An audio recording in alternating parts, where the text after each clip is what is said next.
Columbia, this is Houston, reading you loud and clear, over. Yeah, reading you loud and clear. How's it going?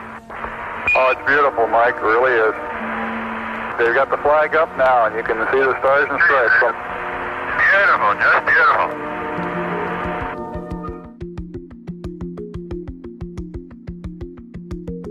Moon Express is the first private organization to get approval to send commercial missions to the moon. The ultimate goal is to mine for precious resources like platinum, water, and helium-3. If you think of the moon like the 8th continent, we're traveling across the ocean of space, and we're going to reap the benefits of a whole new continent of energy and resources.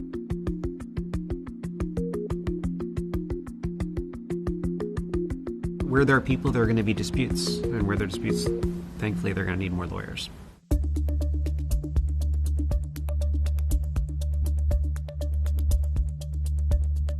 There was no need for space law before there was any objects in space. Today, a new moon is in the sky, a 23-inch metal sphere placed in orbit by a Russian rocket. So in 1957, with the launch of Sputnik, there was a reaction around the world, a largely negative reaction based in fear, where countries did not know what that object was that was flying over their country, and they didn't know if it was going to drop bombs or listen to their conversations. And there was essentially panic across the world, certainly across the United States.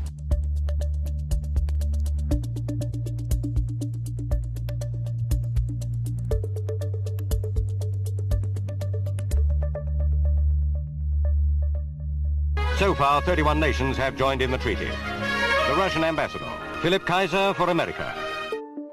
What a lot of folks don't know is that the treaty was actually a disarmament treaty. The US and the Soviet Union agree not to put nuclear weapons in outer space. All countries around the world have the ability to use and explore outer space, but there can be no appropriation of outer space. The way Spain conquered South America and said, I claim this on behalf of Spain. Can't claim the moon or an asteroid.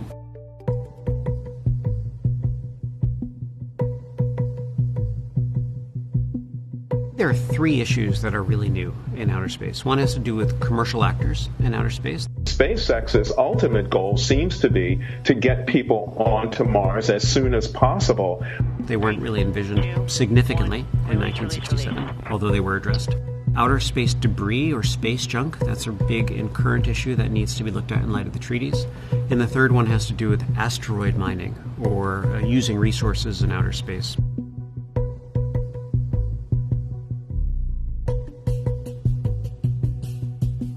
The first trillionaire in the world is going to be the person who figures out how to mine asteroids. It brings up a number of legal issues. Since national appropriation of outer space is forbidden under the treaty, but the U.S. just authorized its citizens to be able to mine outer space and keep the resources, there are some scholars who say that the U.S. is not complying with the treaty because if the U.S. can't appropriate outer space, how can U.S. citizens thereby appropriate outer space?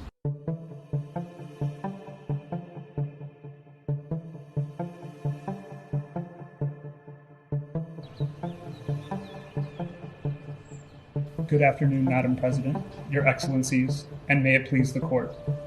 My name is James Lego, and I, along with my co-agent, Chani Gatto, represent the applicant in this case, the state of Sunisa. The Manfred Locke Space Law Moot Court competition is a competition for law students not only in North America but across the world. Your Excellencies, 3 quick points on rebuttal. Firstly, as Azasi itself contended, abandonment is not possible under the Outer Space Treaty. They are quoting the Outer Space Treaty, but they also have to depend on the principles of international law. So without a lot of case history in outer space, they're drawing comparisons to maritime law, to Arctic exploration, things that do exist and have some shared aspects. The moot courts actually are really helpful in terms of helping even the practitioners think about problems in a new way. Space law is not U.S.-centric. A number of other countries have a voice as well. Besides U.S., Russia and China have the ability to launch humans into outer space. India is not far behind. And all countries around the world get a voice.